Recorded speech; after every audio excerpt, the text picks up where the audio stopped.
Irmãos e irmãs, nesse trecho do Evangelho de hoje, Mateus capítulo 9, do 9 ao 13, nós temos o próprio São Mateus narrando a sua conversão, né? O primeiro momento dessa sua mudança, sua guinada de vida. Jesus que passa e convida um homem que vivia em pecado. Naquele tempo, estar na coletoria de impostos e ser um cobrador de impostos e prestar esse serviço ao imperador romano, ao governador da localidade ali, enfim, era viver em pecado público, né? Porque tudo que se fazia, o modo como se fazia isso era criminoso e pecaminoso, né? Sobretudo então, para um judeu fazer isso era como que abandonar a própria fé, a própria religião, a própria raiz, né? Se colocar contra o próprio povo e ter então decidido dentro do próprio coração que todas as questões que envolviam isso, como também as questões rituais da religião judaica, na qual Mateus nasceu, da impureza, do ficar impróprio para ir ao templo, tudo isso não tinha valor nenhum, o importante era ganhar dinheiro, né? E aí nós vemos essa realidade, então, desse tipo de pecado, posta aqui na primeira leitura do profeta Amós. Estamos ouvindo o profeta Amós durante toda essa semana e ouviremos também segunda-feira próxima. Vai terminar na liturgia essa sessão, né, do profeta Amós. O profeta Amós, que dos profetas é o profeta mais social, né, do pecado social, do pecado da injustiça e do relacionamento de dinheiro, quem manda, quem não manda, quem paga, quem recebe, né? E dos poderosos da terra em relação aos pobres. Então nós vemos aqui no profeta Amós essa denúncia desse tipo de pecado no qual Mateus vivia, né? A ambição, a exploração, né? Se tornar um peso na vida do irmão por causa do dinheiro, né? Da ganância. Então nós ouvimos ali o profeta Amós no capítulo 8, sobretudo esses versículos de 4 a 6 aqui, né? Ouvi isto, vós que maltratais os humildes e causais a prostração dos pobres dessa terra. Maltratar o humilde e terminar de prostrar os pobres, né? Porque vós andais dizendo, aí é só maracutaia, né? A cabeça deles, ó. Quando será que passará a lua nova para podermos vender bem as nossas mercadorias? Quando é que vai passar o sábado? Porque não pode fazer nada no sábado, né? Aqui é o pecado do religioso hipócrita. Então, de sábado, Deus me livre, né? Sexta-feira santa, não, né, amor? Entendeu? Mas passando isso, quando é que passa o sábado? Que não podia comprar nem vender nem nada no sábado. Mas passando o sábado, para darmos pronta saída ao trigo e diminuir as medidas, aumentar os pesos, adulterar as balanças. Então, no sábado, não. Mas não sendo sábado, vamos adulterar as balanças, os pesos, as medidas, né? Vamos dominar os pobres com dinheiro, com a esmola, né? E os humildes, ó, com um parzinho de sandália que você dá, já. E para pôr à venda o refúgio do trigo. Mas no sábado, não. Pelo amor de Deus, gente. Já é dia santo. Mas passando isso, né? Aí que tá. O sábado era o dia santo. Passando o dia santo, não ficou nada da santidade em mim. Eu estou aqui para cumprir uma regra e ganhar dinheiro e ser esperto. Passando o sábado, que é o dia santo, nada da santidade do sábado, do dia de Deus, ficou em mim. E aí vão abusar, explorar dos pequenos, né? Dos últimos, dos desesperados e dos fracos, né?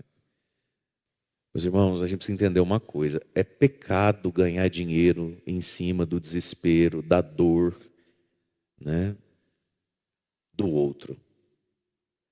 É pecado a gente pagar muito menos por algo, muito menos do valor de algo, e achar que fez um bom negócio, que foi Deus que ajudou, quando na verdade nós estamos usufruindo do desespero de uma pessoa.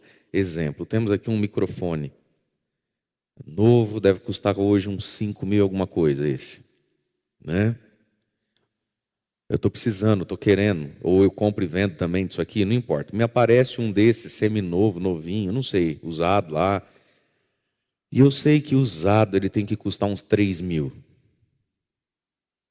Certo? É entre 3.100, 2.900, depende da cara do freguês, né? Depende do dia, enfim. Eu sei que é isso que ele custa, né? Mas eu sei que quem está vendendo isso aqui, está vendendo porque está no apuro, está vendendo porque está desesperado, está vendendo porque está quebrado, está vendendo por um monte de coisa. E eu tenho 3 para dar. E está muito justo. Está bom para mim, está bom para ele, está justo. Vai ser justo para todo mundo. Todo mundo vai para casa feliz. Mas eu sei que ele está apurado, eu sei que ele está apertado. Mas 3 está muito, né, rapaz? Não está fácil também. 3 conto, ô louco, isso aqui. E eu tenho 3. Eu tenho 1.700. Eu estou explorando a fragilidade do outro. Eu tenho 3, vale 3. Vai lá, 2.800, né, para ser a vistinha. Mas 1.500, 1.700. Eu estou apertando alguém que já está... Eu estou terminando de empurrar o fundo do poço do sujeito. E eu vou lá e compro algo que novo é 5, usadinho é 3. E levo por 1.500. Mas domingo é dia de missa, né, gente? Tem que vir na missa. E na hora que o padre fala assim, irmãos e irmãs, pela misericórdia de Deus, por todas as bênçãos e graças, vamos cantar juntos o hino de louvor. A pessoa chega a cantar assim, alegre, porque essa semana ela fez um bom negócio. Você fez um bom negócio, ou esse bom negócio foi a dor do irmão? Bate no peito comigo e fala, entendi tudo. Já, tá bom. Aí vem o olhar de Deus sobre esse tipo de coisa. A partir do versículo 9 ali de Amós. Numa imagem apocalíptica, né, se fala de um último dia na terra, onde o sol se escurece, onde tudo fica muito difícil, né, onde as festas vão virar luto, onde os cânticos vão virar choro, né, tudo isso vai acontecer. E aí o versículo 11, um grande desânimo de Deus, vamos pôr assim, um castigo, um desânimo de Deus para com o ser humano, quando diz assim, eis que virão dias então, diz o Senhor, para vocês, virão dias, em que eu enviarei fome sobre a terra, mas não vai ser fome de pão, nem sede de água, mas fome, sede de ouvir a palavra do Senhor, e ela não será encontrada. A palavra de Deus que vai ficando então escassa, né? Porque vai terminando, vai morrendo os profetas, o ambiente da fé. E aí diz o versículo 12, os homens vaguearão de um mar ao outro mar, circulando de norte para o oriente, em busca da palavra do Senhor, mas não a encontrarão. Nessa escassez da palavra, de um modo muito concreto sobre a terra. Por isso, meus irmãos, minhas irmãs, aqui a gente se usa, né, muito esse versículo, às vezes em determinados contextos, como se isso aqui fosse um dom, né, fome e sede da palavra, mas no contexto da escrita do texto, é como que um castigo. É como que Deus tentando reagir ao ser humano que faz tão mal um ao outro. Haverá uma fome então. E é fome da palavra. E essa palavra não vai estar tão fácil de achar, não. Tem um texto que diz, né, da Sagrada Escritura assim, se nada juntastes na juventude, o que você vai ter na velhice? Aí o outro versículo, já na sequência, diz assim, como é bonito para uma cabeça branca, grisalha, a sabedoria, o conselho, como cai bem a um homem justo a ciência de Deus. Portanto, irmãos, às vezes, por causa de riqueza, né, por causa do lucro, por causa do patrimônio, a gente desperdiça os melhores momentos e faz pouco caso das melhores ocasiões de saciar a fome da alma da palavra de Deus e de juntar a palavra de Deus em nós, né? Para aqueles momentos onde talvez ela não vai ser tão acessível, tão presente, tão fácil a nós, seja lá por qual motivo for. Então veja, nós não podemos desperdiçar as ocasiões de crescer no conhecimento da palavra e nas ocasiões de deixar a palavra mudar a gente. E o padre não está falando aqui só de um âmbito intelectual, também ouvir, entender, compreender, memorizar um pouquinho, né? Esses nomes, Amós, Ezequiel, Tessalonicenses 2, essas coisas precisam começar a deixar de ser estranhas a nós. Mas não é só isso, é se permitir que essa palavra de fato nos mude. E isso acontece em ocasiões que a vida dá, né? E às vezes nós estamos diante da possibilidade de juntar dinheiro, ganhar um pouco mais de dinheiro ou servir a Deus. Nós estamos diante da possibilidade de ganhar, juntar ou fazer justiça, ser justo com o fraco, com o pobre. São escolhas nossas, né? E aí a palavra diz, virão dias em que eu enviarei fome sobre a terra, fome de pão, não do pão, fome da palavra. E aí vamos olhar então o Salmo, né? O Salmo de hoje que foi proclamado, falando dessa busca por Deus, e aí o refrão do Salmo foi usado, Mateus capítulo 4, versículo 4, como refrão para o Salmo de hoje, né? O homem não vive somente de pão, mas de toda palavra da boca de Deus. E aí nós temos no Evangelho de hoje, São Mateus narrando a sua conversão, né? Alguém que vivia só de pão e não da palavra de Deus, né? Quem que era Mateus sobre essa terra? Alguém que tinha escolhido por diversos motivos viver do pão, viver do dinheiro, viver de tudo que aquilo poderia trazer para ele. Mas Mateus não vivia da palavra de Deus, né? Nem dá nem para a palavra de Deus. Vivia como o mundo vive, abraçando as oportunidades de prosperar, de enriquecer, de se dar bem, né? Anestesiando a própria consciência, talvez pensando assim, bom, se eu não preencher essa vaga aqui de coletor de impostos, aqui por Cafarnaum, outro vai preencher, né? Então, alguém tem que preencher, né? Se eu não vender, padre, outro vende. Não é assim? Se eu não fizer, outro faz.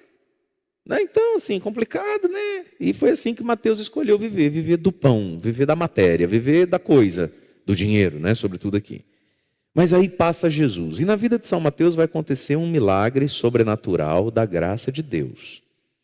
Em um olhar, em uma palavra, Mateus toma uma decisão e consente a um arrebatamento interior, assim, muito raro de acontecer. Deus faz raridades, Deus faz coisas extraordinárias, assim, como um Mateus, um Paulo, enfim, tantas coisas. Por que Deus faz isso? Para apontar a nós, meus irmãos, um caminho. Quando a gente vê, quando a gente lê, quando a gente tem notícia da história mirabolante, espetaculosa, de um santo, de uma santa de Deus, não é para a gente olhar e falar assim, ah, bom, isso aí Deus faz lá de vez em nunca, fez, é bonito, hein? Bonito, olha, de Deus. Não é só isso. Aquilo foi feito de um jeito cavalar, para nos despertar na nossa circunstância, na nossa realidade, no nosso modo, e para a gente ir atrás daquela mesma verdade, aplicando aquilo na nossa vida. Mas tudo que Deus nos permite saber, tudo que Deus nos permite ver, tudo que Deus nos permite intuir, compreender, meus irmãos, no mesmo momento em que eu entendo, eu estou implicado. Percebe? Então, quando a gente tem notícia aqui da vida de Mateus e do como foi radical a mudança dele em um dia, em uma conversa, né? De tarde estava indo para o inferno, de noite já estava montando na casa dele um grupo de oração, um acampamento para Jesus evangelizar os amigos dele. Essa coisa 1000 por hora, é justamente para mover a tartaruga que há em você e em mim. Então, a partir do momento que eu tenho notícia do que é, como é no evangelho de hoje, o pecado, a ganância e a misericórdia, essas três coisas que eu estou sabendo agora, eu estou implicado, amarrado e devedor daquilo que estou sabendo. É por isso que Deus fala conosco. Como diz o povo, né? Quem avisa, amigo é. Então, a verdade de Deus, ela nos implica. Mas a história de Mateus é fantástica, é incrível. Para nos falar da misericórdia de Deus, de Jesus. Da misericórdia de Deus que está em Jesus e que é Jesus. Diz ali o Evangelho então, capítulo 9, versículo 9 de São Mateus. Jesus estava passando, aí começa, ó. Viu um homem chamado Mateus, estava sentado no pecado, né, na coletoria de impostos, numa situação terrível. Jesus viu. Não foi Mateus que viu Jesus, foi Jesus que viu Mateus. A iniciativa de Deus com a gente sempre. Deus nos vê. E o que é que Jesus viu? Diz o Evangelho. Jesus viu um homem. Um homem. Ele vivia em pecado, ele estava em pecado. Ele estava longe de Deus. O que foi que Jesus viu? Um homem. É pecador? É pecador. Não vale nada? Não vale nada. Mas o que ele é? Um homem. Imagem e semelhança de Deus. Jesus viu um homem amado eternamente por Deus. Cada um de nós é amado eternamente por Deus. Inclusive os que estão sentados na coletoria de impostos do pecado. É humano. É um homem, é uma imagem e semelhança de Deus. As pessoas olhavam para o Mateus e não eram isso que elas viam. O que elas viam? Um sem vergonha. O que elas viam? Um picareta. O que elas viam? Um danado. O que elas viam? Né? Uma praga velha. Eles viam em Mateus só adjetivo ruim. Estava errado? Não estava errado. Ninguém podia chamar Mateus de queridinho, que não era. Mas o que ele é debaixo disso? Meus irmãos, debaixo dos adesivos tem o quê? Né? É igual a geladeira da sua casa lá. Debaixo daquele mundo de imã, com telefone de lugar que vende gás, marmita, farmácia, lanche, e recado, né? Que é lugar bom de pôr as coisas que não pode esquecer. Os recadinhos, né? Bota lá. Debaixo daquela parede de adesivo ali tem o quê? Tem a essência da coisa, tem a porta da geladeira, né? Então veja, nós vamos adesivando as pessoas. E os adesivos que a gente põe nos outros e que os outros colocam em nós, muitos deles são verdade. Não é mentira, não. Seu safado. E é safado. Não é assim? Mas debaixo disso, e sustentando esse adesivo, está a essência. Jesus viu um homem amado por Deus, imagem e semelhança de Deus. O que mais que Jesus viu? Chamado Mateus. Aqui está o amor não de Deus, ontologicamente na doação do ser, mas está o amor do pai e da mãe. Quem é que dá o nome? O pai e a mãe. Então agora vamos imaginar que esse que foi amado por Deus, desejado por Deus e doado àquele pai, àquela mãe, doado à humanidade, porque a vida é um dom direto de Deus, né? Esse menininho nasceu um dia. Naquele tempo não dava para saber se era menino ou menina. Nasceu. A parteira estava lá, a mamãe do Mateus, a dona Mateia, nasceu. Aí saiu, puxou aquele bichinho. Menino. Qual vai ser o nome? Parece que eu estou vendo a dona Mateia dando aquela primeira, né? A primeira vez que o bebê vai mamar, olho no olho, o bichinho nem abre os olhos. Parece que eu estou vendo o seu Mateio, todo orgulhoso, grato a Deus de ter dado a ele um filho, filho homem, para o judeu, né? Filho é filho homem, né? Todo feliz. E ele vai se chamar Mateus. E o que significa Mateus? Dom de Deus. Bondade de Deus. E eles escolhem esse nome para o menininho. E ele vai crescendo. E escolhe por 1000 motivos, escolhe, deseja, consente. O quê? Sentar-se na coletoria de impostos. Isso aqui para a dona Mateia e para o dono Mateu. Isso era de uma vergonha, gente. Tem aquela série The Chosen. Assistam aquilo. E assista sem medo. Tem suas liberdades poéticas. Não é uma série de exegese, nem de Bíblia. Muito me admira quem agora vai para a internet falar mal dessa série, né? Hoje em dia, para ganhar um like e para se pôr por importante, os travestidos de piedade, né? Os muito católicos. Gente, ter medo do The Chosen, vá se catar, né? Não é possível. Mas assista essa série, está na Netflix. The Chosen. T-H-E-C-H-O-S-E-N. Chosen. The Chosen. Não sei se vai estar em português os escolhidos, os chamados, né? Enfim. Mas assista lá. É o Evangelho, né? Com muitas liberdades poéticas que não estão na Bíblia. Como, por exemplo, Mateus, que vai vendo Jesus que sempre passa por ali, Jesus nunca tinha falado com ele. E aí algumas coisas começam a acontecer dentro do coração do Mateus, e Mateus vai conversar com a sua mãe, perguntar sobre o pai, como é que está o pai. E a mãe fala: você não me apareça lá. Você não ouse aparecer em casa. Porque Mateus era a vergonha do pai e da mãe. Todo riquinho, né? Todo se ganhava muito bem nessa profissão e se extorquia muito mais. Você não me apareça lá, era uma vergonha. O que você virou, meu filho? Abandonou a nossa religião, né? Trabalha contra a nossa fé, o nosso povo, nosso sangue, nossa tribo, nosso clã. Esse dinheiro é tudo imundo, é tudo sujo. O que você tem na cabeça? O que você foi fazer? Aí ela mostra um Mateus com algumas dificuldades de personalidade que justificariam um pouco. Nada disso está na Bíblia e você não precisa acreditar daquela forma, mas assista. É uma delicinha, é bem gostosinho. E melhor do que muita coisa que você está achando também. Mas veja, dom de Deus.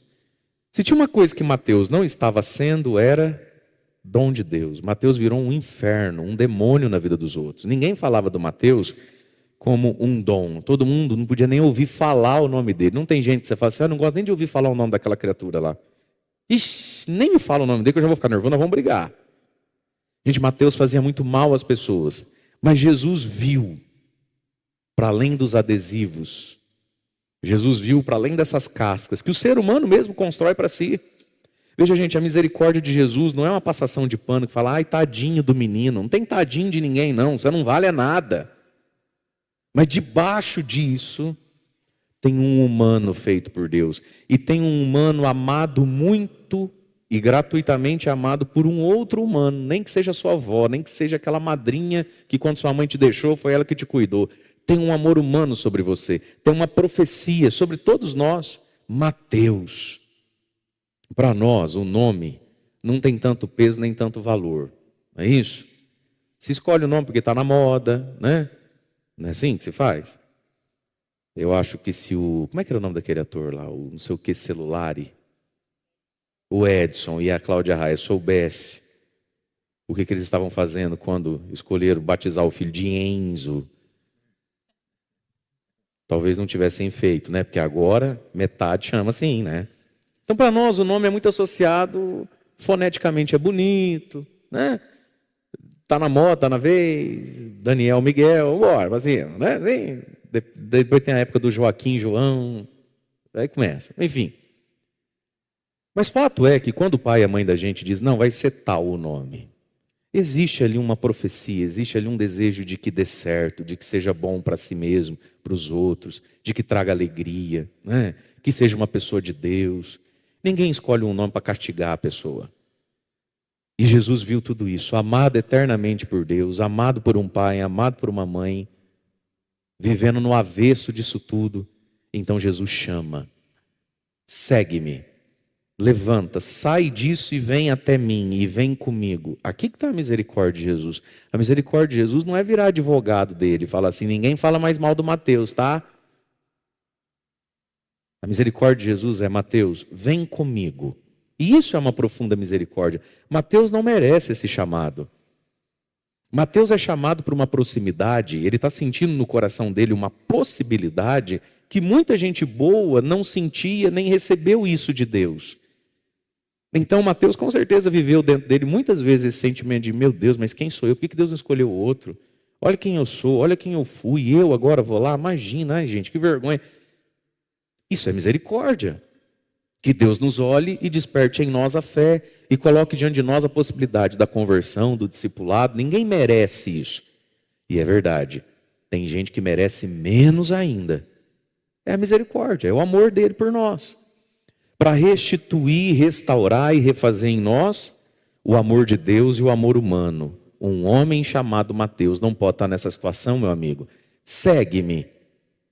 Segue-me. E aqui está a misericórdia de Jesus. Santo, santo, santo. Sábio, sábio, sábio. Puro, puro, puro. Bom, bom, bom. E Jesus se anima, se abre e se alegra de ter como companheiro alguém tão ruim como você e eu. Isso é a misericórdia, né? Segue-me. E aí acontece um milagre extraordinário, né? Ele se levantou e seguiu a Jesus. Portanto, meus irmãos, grande é essa misericórdia que mostra para você e para mim uma estrada para andar. Isso é misericórdia. Deus nos olha assim. Deus nos olha e não diz para nós, não, você não pode andar comigo porque... Deixa eu ver aqui certinho. Mário Augusto, né? Quem que é sua mãe, querido? Cleonice Marcante. Ah, aqui achei você. Adolescência, misericórdia. Rapazinha, começou certo. Não dá para você não, querido. Tá bom? A gente deseja sucesso para você, a gente deseja boa sorte, mas não cumpre com o perfil aqui da... Imagina, eu sei. Não, mas tá difícil para todo mundo. Hoje em dia, realmente... Não. Segue-me. Quer, vem. Agora, vem. Vem. Você tem que vir. Vem comigo. Vem para mim e vem comigo. Vamos outros caminhos agora. E vamos fazer o seguinte, com esse teu currículo aqui, ó. Vou esquecer ele. Aliás, esquecer não. Vamos deixar aqui guardadinho para ser o teu testemunho. Quem é essa bênção que escreveu o Evangelho, evangelizou comunidades? Essa bênção era uma praga Grande foi a misericórdia, né? Então veja, meus irmãos, a nossa história é um lugar para Deus aparecer, né? E ele se levantou e seguiu a Jesus de um modo radical, concreto, muito corajoso. E já no primeiro dia, Mateus vai então corresponder à misericórdia. O que ele já faz? No primeiro dia, leva Jesus para casa e promove um banquete. Ele era muito rico, né? Então promoveu um banquete ao modo judaico, com as portas abertas, todo mundo podia ir lá ver quem estava comendo no banquete. Eles tinham esse costume ridículo. Imagina você, deve ser muito constrangedor. Você é convidado por um banquete, você foi convidado. Então você chega lá, você tem acesso à mesa. Aquelas mesas enormes, fartas. Mas as portas ficam abertas, o portão fica aberto, para o povo entrar e assistir o banquete. Imagina uma pessoa atrás de você assim, vendo você comer, ouvindo você conversar. E o povo ia. Era normal, na cabeça deles tudo certo. Então deu muita gente na casa de Mateus. Agora, custou muito caro. E quem é que estava na casa de Mateus? Os amigos do Mateus, igual Mateus. Mas já no primeiro dia ele quer promover um banquete em honra de Jesus. Para todo mundo se perguntar, mas quem é Mateus? Você vai ter festa lá na sua casa hoje? Não, vai lá. Pode chegar depois das 7, nós já estamos por lá, com churrasqueira acesa. É aniversário da sua mãe? Não. Hoje eu quero fazer uma janta lá para Jesus de Nazaré. Quem? Vai lá que vocês vão conhecer, um amigo meu aí. Então ele honrou Jesus. Ele elevou Jesus já no primeiro dia. Fez algo para Jesus. Vinculou seu nome, Mateus, seu poder social, a Jesus. Já se comprometeu com Jesus. E chamou os amigos dele que não valia nada. Era tudo igual a ele. Para que Jesus e os amigos ficassem frente a frente, né? Porque Mateus entendeu algo. Quem é que vai mudar os meus amigos? Eu. Aquele que mudou eu. Jesus. Eu preciso só viabilizar, né? E vamos ver o que dá. Mateus já no primeiro dia está patrocinando a evangelização. Jesus se senta à mesa com aquele povo, então. E quem é que entrou pelos portão abertos? Por óbvio, não foram convidados, né? Mateus não tinha amigo fariseu. Os fariseus, cara sabendo, foram lá assistir a janta dos outros. E começam a murmurar, e começam a perguntar para os discípulos no pezinho da orelha, enquanto Jesus conversa ali com Mateus, aqueles outros dois amigos do Mateus aqui. O que o vosso mestre come com cobradores de impostos e pecadores? Os fariseus ficaram confusos. E dá até para entender. Um santo zelo, né, que fala assim, bom, agora todo mundo vai achar que está certo ser igual a Mateus, porque Jesus, que é tido por santo, vai lá na casa dele. Dá até para entender os fariseus um pouquinho. E aí Jesus então vai dizer, Jesus acabou ouvindo a pergunta, versículo 12. Aqueles que têm saúde não precisam de médico, mas sim os doentes. Bom, por que Jesus foi na casa de Mateus? Porque Jesus se sabe um médico. Jesus sabe que Mateus é doente. A misericórdia é uma profunda verdade das coisas, né? Isso que é ter misericórdia. A gente é muito confuso com esses conceitos, né? Misericórdia é saber quem eu sou e o que eu tenho para te dar e que você precisa receber o que eu tenho para te dar. Isso é ser misericordioso com você. A misericórdia, gente, não é uma régua que passa nivelando todo mundo igual. Porque nós não somos iguais. Jesus não é igual a Mateus. Não tem uma régua aqui achatando Jesus para baixo, esticando Mateus para cima. Igualdade. Não. Olha o que Jesus está dizendo. Isso aqui é profundamente misericordioso. É que eu sou médico. Médico das almas. E ele é doente. Por isso que eu vim aqui. E isso vale muito, meus irmãos, para os nossos relacionamentos, para as nossas amizades, né? Um cristão tem que ser capaz de entrar e sair de qualquer lugar que for preciso. Nós somos convidados a sermos seres sociáveis, amáveis, amigáveis, apertar a mão das pessoas. Opa, bom, entendeu?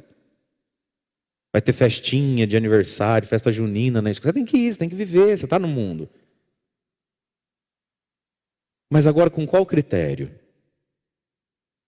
A pergunta é, eu sou médico? Se você não é médico, não entra não. Não tem um áudiozinho, um memezinho que corre aí de um velhinho que fala assim, não entra sem a ajuda de um profissional, não. E a pessoa sempre faz, né? Sempre alguém muito querido querendo fazer algo. Aí quebra, cai, machuca, né? Não entra sem a ajuda de um profissional, não. Vê bem se é para você certos lugares, certos ambientes. Jesus ia em todos os lugares porque ele se sabia, eu sou médico, vou lidar com isso aqui, com essa doença, sem pegar para mim. O que tem de gente que se achou médico foi lidar com a doença dos outros e agora nós temos 2 doentes. Não é assim? As namoradinhas, os namoradinhos, não, mãe, ele falou que vai começar a ir na missa todo domingo comigo. Minha filha, isso aí tá esquisito. Não, mas ela é a doutora das almas, né? E lá vai ela fazer missão no namoro, evangelizar o pagãozinho. Vou ser otimista. Terceiro domingo, os dois vêm na missa. Antes ele não comungava, agora os dois não comungam. Quarto domingo, de novo. Quinto domingo, nenhum dos dois nem na missa vem. Quantas pessoas foram querer ser médico e pegaram a mesma doença? Jesus era pronto para tudo. Nós somos prontos para algumas coisas, para as outras não. Veja bem com quem você anda, veja bem onde você vai. Nessa de ir atrás do doente, tem gente ficando doente também. Mas Jesus diz, eu sou médico e eles são doentes. Né, Mateus? Jesus não disse o contrário de Mateus. Aprendam, pois, o que significa: quero misericórdia e não sacrifício. Os fariseus eram ligados aos sacrifícios, aos 613 mandamentos, né, da lei mosaica. Todos eles eram sacrifícios de algum nível, né, de algum grau. Eu quero misericórdia e não sacrifício. Eu quero que você consiga olhar como eu olho para gente desse tipo. E não o sacrifício. E aqui veja, meus irmãos. Isso aqui é uma tentação para todos nós. A gente pode praticar todos os sacrifícios da religião. E eles têm seu valor, têm seu lugar. E não aprender a ter misericórdia de ninguém nunca, né? Essa vida que vai fazendo a gente pensar assim, quer saber? Não se esforça, não quer nada com nada. E eu tenho que ficar agora me envolvendo com isso aí? Eu tenho agora, não, eu já cuido da minha vida. Quantas pessoas vêm à igreja e se orgulham de eu cuido da minha vida? Só que a minha vida não cuida de ninguém. Eu cuido da minha vida, da minha casa, das minhas coisas. Mas esse ser humano puro, bom, louvável, irretocável, ilibado que eu sou, não beneficia ninguém. Esses eram os fariseus. Homens bons, irretocáveis perante a lei. Eles não tinham crimes, eles não tinham pecados. Mas a vida deles servia para quê? Para nada. Servia para eles se orgulharem daquela vida, servia para eles se beneficiarem daquela vida boa. Porque quando você faz tudo certinho, você se distancia de 1 milhão de problemas. É um baita bom negócio ser bom, gente. É um baita bom negócio viver os mandamentos de Deus. Você joga para longe de você um tanto de complicação. Meu Deus. Tá, mas essa vida tão boa faz bem para quem? Para ninguém, porque eles não têm misericórdia de quem não é como eles. Eles têm raiva, têm nojo, têm distância. Não se importam. E se a gente não cuida, minha gente, a gente vira esse fariseu aqui, ó. Eu cuido da minha vida. Eu não dou trabalho para ninguém. Eu não me envolvo em problema. Eu estou cuidando da minha vida. E isso é fundamental. Mas não é só isso a nossa vida. Cuidar da própria vida. Eu quero de Jesus, citando o profeta Oséias, citando Deus Pai. Eu quero misericórdia, e não só esse tanto de sacrifício que você faz. E a misericórdia? Que não é uma régua que achata todo mundo, comprime todo mundo do mesmo tamanho. A misericórdia que é um convite, que estica o ser humano. É essa misericórdia que eu quero. E essa misericórdia exige o quê? Exige o quê, né? Do misericordioso em questão. Paciência, firmeza, bondade, né? Andar com a pessoa. Conter a ira e a raiva, porque o peixe é assim, se você puxar antes da hora ele escapa, né? Então você fica ali enrolando, você fala, oh, meu Deus, dá-me paciência, Jesus. E aí se a gente entende que a misericórdia é isso, a gente entende o quê? Que o maior do sacrifício não é ficar sem comer carne de sexta-feira. E é um sacrifício que a gente tem que fazer, hoje é sexta-feira, não é dia de comer carne. Que o maior sacrifício, gente, não é numa quaresma não comer doce ou não tomar cerveja. Ainda que uma quaresma onde você não consegue ficar sem doce, que quaresma foi? Mas qual é o fruto disso? Porque qual é o maior sacrifício da vida? É ter misericórdia dos outros. Às vezes é sacrifício, não é? Continuar usando de paciência, é sacrifício continuar rezando, é sacrifício continuar aconselhando, é sacrifício baixar a bola. E ao invés de enfiar a mão na orelha igual merece, fala assim, olha, veja bem, eu entendo, né? Você imagina que realmente é muito difícil. Mas e se você pensasse assim? Porque já é É a milésima vez que eu tenho que falar isso aqui com você. Tem sacrifício maior que esse, gente.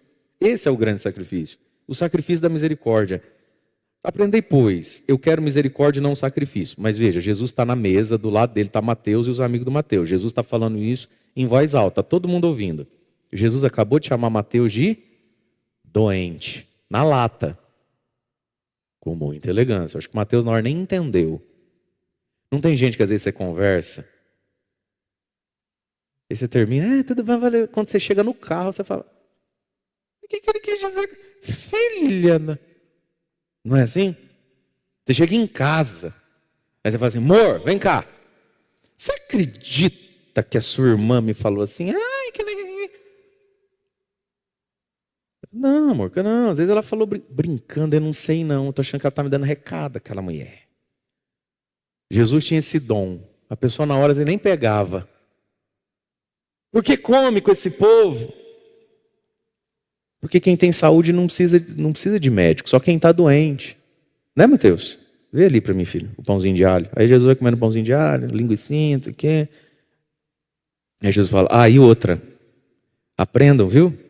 Eu quero misericórdia, não sacrifício, porque eu não vim para chamar o justo, seu fulano. O senhor é um homem já resolvido com a vida, querido. Você está encaminhado. Vê ali para mim, ó. É pimenta? Eu gosto da pimentinha. Eu não vim chamar justo não, seu Mário, mas os pecadores. Né, Mateus? Acho que Mateus não vai falar, esse cara está falando que eu sou... Olha, estava. Olha a elegância de Jesus, né? Para pôr as coisas, mas põe as coisas. Porque a misericórdia não é um pano que se passa. A misericórdia não é uma régua que achata todo mundo na linha da mediocridade. A misericórdia é um convite a partir de uma verdade. Qual verdade? A verdade da minha miséria. Ela tem nome, ela existe e não é misericordioso negar isso. Misericordioso é convidar isso e apesar disso, para algo tão belo, para algo tão bonito que eu não mereço, mas por misericórdia, não por justiça, Ele me oferece. E oferece, irmãos e irmãs, também àqueles que a gente hoje, ao passar, olhar e ver, nós já nem vemos mais como um humano. Nós já nem os vemos mais como dom de Deus para ninguém, porque talvez não estejam sendo mesmo. Mas que o Senhor hoje nos dê a graça de olhar e ver o que Jesus via quando olhava, né? Para que a gente possa corresponder à misericórdia dele conosco, usando de misericórdia para com o próximo.